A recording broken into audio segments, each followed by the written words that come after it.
Hello everyone, કેમ છો? બધા મજામાં? જય દ્વારકાધીશ. સ્વાગત છે તમારું મારા આજના નવા વિડીયોમાં. અને જો આજે પણ આપણે એક રેસીપીનો વિડીયો લઈને આવી ગઈ છું.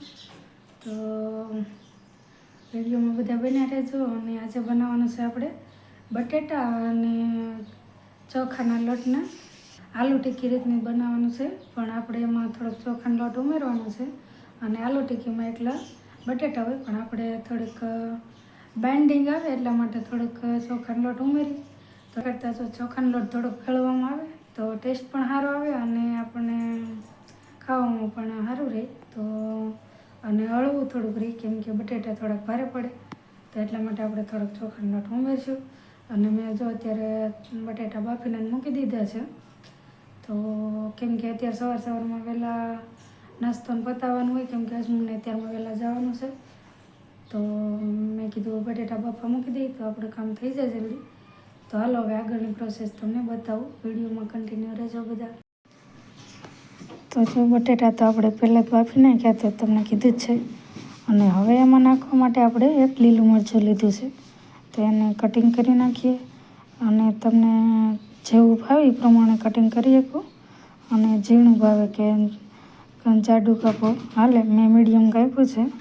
અને એકદમ ઝીણું હોય તે સારું લાગે, પણ પછી ઉતાવળના લીધે જો મેં આવી રીતે જલ્દી કટિંગ કર્યું છે.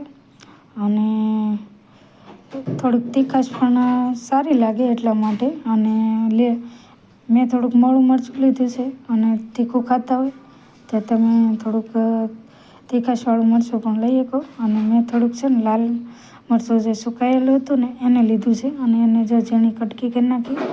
ઝાઝું નથી લીધું, કારણ કે આવને બેનને ખવડાવવાનું હોય, જેથી કરીને થોડુંક ઓછું રાખીએ. અને અમે ઓછું જ તીખું ખાઈએ છીએ. તો જો આવી રીતે બે વસ્તુ લીધી છે. અને હવે આપણે મેસરથી બટેટાને એકદમ બારીક ભૂકો હાવ કરી નાખશું. અને એમાં બટેટાને એક ખાંગડી ન રહે એનું ધ્યાન રાખવું પડે, કેમ કે નહીંતર આપણી આલુ ટિક્કી સરસ ના થાય. અને જો આવી રીતે તો બધો સૂંધો કરી નાખીએ. અને હાથથી પણ થાય, પણ હાથથી થોડીક હરખું ન રહે.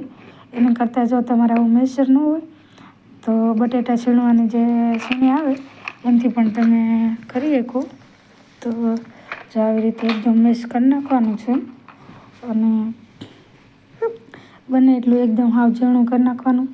અને જો આપણે આમાં નાખવાનો છે ચોખાનો લોટ, તો જો તમારે આગળ ચોખાનો ન હોય તો તમે છે ને પૌવા પણ લઈ શકો. અને પૌવાને અગાઉ પલાળી દેવાના, જેથી કરીને એકદમ સોફ્ટ થઈ જાય, જેથી કરીને આમાં નાખવામાં સરળતા રહે. અને એવું લાગે તો આપણે ક્યારેક આનો પણ વિડીયો બનાવીશું, જેથી કરીને તમને આઈડિયા આવે. અને અત્યારે જ મારે અવેલેબલ છે ચોખાનો લોટ, તો મેં કીધું આપણે ચોખાના લોટથી જ બનાવીએ. તો ચોખાનો લોટ જો હું દળીને રાખું તે, કેમ કે અમે આવી રીતે ઘણીવાર બનાવતા હોય, પણ વિડીયો નહોતો ઉતાર્યો. તો મેં કીધું આ વખતે આપણે આનો પણ વિડીયો ઉતારીને મૂકીએ, જેથી કરીને તમને પણ ક્યારેક બનાવવાનો આઈડિયા આવી શકે. તો જેટલો આપણે બટેટા છે એનાથી અડધો જેટલો લોટ નાખશું, અને એનાથી ઓછો રાખવો હોય તોય હાલે. અને મેં બટેટાની ક્વોન્ટિટીના પ્રમાણમાં અડધો લીધો છે. તો હવે જો આપણે મીઠું નાખી દેવાનું છે. તો મીઠું નાખ્યું છે, સ્વાદ પ્રમાણે મીઠું નાખી દેવાનું, જેવું ખારું મોળું જે ખાતા હોય એ પ્રમાણે. અને પછી નાખવાનું છે આપણે લીંબુ. તો લીંબુ પણ જો તમને ખાટું ના ભાવતું હોય તો સ્કીપ પણ કરી શકો. અને મેં અડધાથી ઓછું જેટલું લીંબુ નાખ્યું છે. અને હજી પણ મસાલા કરવાના છે. તો મસાલામાં પણ જો આપણે નાખવાનું છે બધી. તો પહેલાં તો આપણે મસાલામાં નાખી દઈશું હળદર. તો હળદર નાખવાની છે. અને બીજું નાખવાનું છે આપણે લાલ મરચું. તો સ્વાદ પ્રમાણે લાલ મરચું નાખવાનું, કેમ કે લીલા મરચાં અને આપણે એક સૂકું મરચું અડધું નાખેલું છે. તો તેને ધ્યાનમાં રાખીને નાખવાનું. અને બીજું નાખ્યું છે 1 ચમચી જેટલું જીરું. તો તમારે જે પણ નાખવું હોય તે નાખી શકાય આમાં મસાલામાં. અને આવી રીતે જ્યાં સુધી આપણે લોટ બંધાઈ ન જાય એ પ્રમાણે થોડું થોડું પાણી નાખવાનું.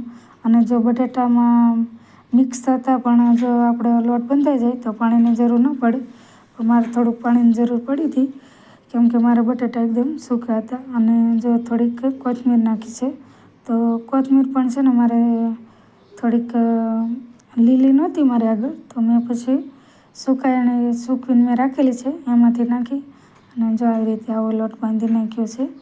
આપણે જે રોટલીનો લોટ બાંધતા હોય એ પ્રમાણે લોટ બાંધી દેવાનો છે. તો જો સરસ મજાનો લોટ બાંધી દીધો છે. અને હવે આપણે આગળની પ્રોસેસ કરશું. તો પહેલાં તો છે ને તેલ મૂકી દઈએ, જેથી કરીને આપણું તેલ ગરમ થતું થાય. અને તેલ ગરમ થાય છે ત્યાં સુધીમાં આપણે નાની નાની ટિક્કી બનાવી નાખશું. તો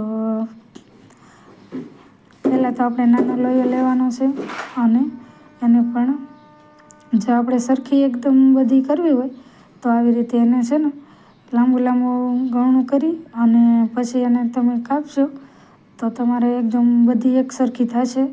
તો મેં પણ એવી રીતે કર્યું, બાકી તો તમે તમારી રીતે કરી શકો અને નવી એમાં અલગ અલગ ડિઝાઇન પણ આપી શકો.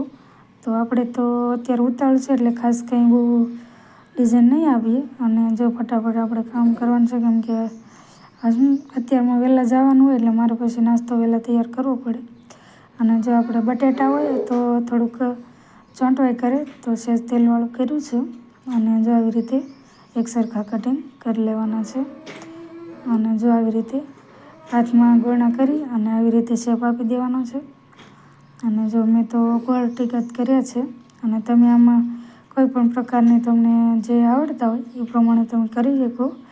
અને આની ઉપર થોડીક એક ડિઝાઇન મેં પાડી છે, એ આગળ બતાવું તમને. તો જો આવી રીતે બધા ગોળણા કરી અને પછી છે ને એક કાંટાળી ચમચી આવે એ લીધી છે અને એને થોડીક આમથી પ્રેસ કરી અને જો આવી રીતે ડિઝાઇન પાડી દીધી છે. તો આ કામ જલ્દી થાય એટલા માટે મેં આવી રીતે કર્યું છે. તમે બાકી કોઈ પણ ડિઝાઇન બનાવી શકો છો. તો જો આપણું તેલ પણ હવે ગરમ થઈ જ રહ્યું છે.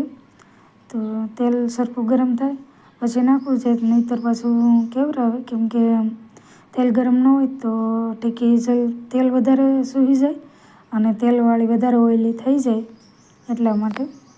તો જો આપણે બધી ટિક્કી અંદર ઉમેરી દઈશું અને સરખી રીતે એને તળવાની છે કેમ કે આને તળતા તો આમ વાર ન લાગે કેમ કે આપણે બટેટા ઓલરેડી બાફેલા જ હોય છે અને અંદર નાખેલો છે આપણે ચોખાનો લોટ.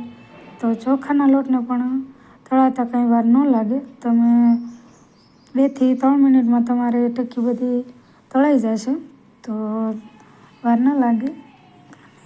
જો આપણે ફટાફટ અત્યારે તળાય છે અને તમે જોઈ શકો છો, જો એકદમ છે ને ઉપર તરત આવી જશે અને વાર પણ નથી લાગતી. તો આપણું તેલ ફૂલ આવી ગયેલું હતું એટલા માટે. અને જો એક ઘણ બને એટલું તમને બતાવું, પછી તો તમને આઈડિયા આવી જ જશે. તો જો આવી રીતે તળી નાખવાની છે બધી અને વચ્ચે વચ્ચે હલાવતું રહેવાનું છે કે જેથી કરીને આપણી ટિક્કી છે ને નીચે ના ચોંટે કેમ કે બટેટા હોય એટલે નીચે ચોંટવા કરે. તો વચ્ચે વચ્ચે હલાવતા રહેજો. અને મારે આ વખતે થોડી વાર લાગી ગઈ એટલે તોય પણ ચોંટી નહોતી. જો આવી રીતે તો જો એકદમ મસ્ત ફૂલી જાય છે અને એકદમ મસ્ત ગોળ થઈ જાય છે. તો એકદમ જો તમારે વધારે ક્રિસ્પી ખાવી હોય તો સહેજ વધારે તળવાની, જેથી કરીને મસ્ત એ પણ ક્રિસ્પી થઈ જશે. અને જો તમારે એકદમ પોચી રાખવી હોય તો થોડીક લાલ નહીં થવા દેવાની, તો એકદમ મસ્ત પોચી રહેશે. બાકી તો ફૂલશે બધી. તો સાથે સાથે જો આપણે બીજા ઘરની પણ તૈયારી કરતી જવાનું છે, જેથી કરીને છે ને આપણે તેલ ઝાઝી વાર એમનું ખાલું ન રહે અને જલ્દી ફટાફટ કામ થઈ જાય. તો જો આપણે ટિક્કી બનાવતા જઈએ છીએ અને તળતા પણ જઈએ છીએ, જેથી કરીને આપણું કામ જલ્દી થઈ જાય. તો આવી રીતે તળતી જવાની છે અને ટિક્કી બનાવતી જવાની છે. અને પછી તો મારે ટિક્કી બનાવવામાં વાર લાગતી હતી તો થોડીક વાર હસમુખે પણ મદદ કરાવી હતી, પણ પછી મેં વિડીયો નથી બનાવ્યો કેમ કે આપણે એક ખણનો બનાવ્યો છે, નહીંતર પાછો આપણો વિડીયો વધારે લાંબો થઈ જાય એમાં. તો જો આવી રીતે તમને એક ખણ બતાવ્યો છે. અને જો આપણી ટિક્કી એકદમ મસ્ત બ્રાઉન જેવી થઈ ગઈ છે અને હવે આપણે એને કાઢી લેવાનું છે, કેમ કે એકદમ ગોળ અને એકદમ ક્રિસ્પી થઈ છે. કેમ કે હું વધારે ક્રિસ્પી અમને વધારે ભાવે, પણ એકાદો ઘણ તો એવની માટે અમે છેજ પોછી રાખીએ. તો એકદમ મસ્ત થઈ છે, તમે જુઓ, જોઈને જ ખાવાનું મન થઈ જાય એવી સરસ મજાની થઈ છે. તો અને હવે જો આપણે બીજા ઘાણની પણ તૈયારી કરી દઈએ. અને જો તરત ઉપર આવી જાય છે, કેમ કે એને વાર ન લાગે તળાતા. તો આવી જ રીતે આપણે બધા બનાવી નાખીએ. અને નાસ્તાને હવે ચા બનાવવાની છે, તો ચારો આપણે ચાને પણ તૈયાર કરી નાખીએ. તો વિડીયોમાં બધા બના રહેજો. એટલે જો આપણે બધા તૈયાર કરી નાખ્યા છે અને એકદમ મસ્ત થયા છે. અને હારે જો આપણે સોસ લીધો છે અને તમને બતાવું હમણાં થોડાક મોટા એક ઘણ બનાવી નાખ્યો, કેમ કે ઉતાવળ હતી અને હાસુને અત્યારમાં જવાનું છે. તો જો આવા થયા છે.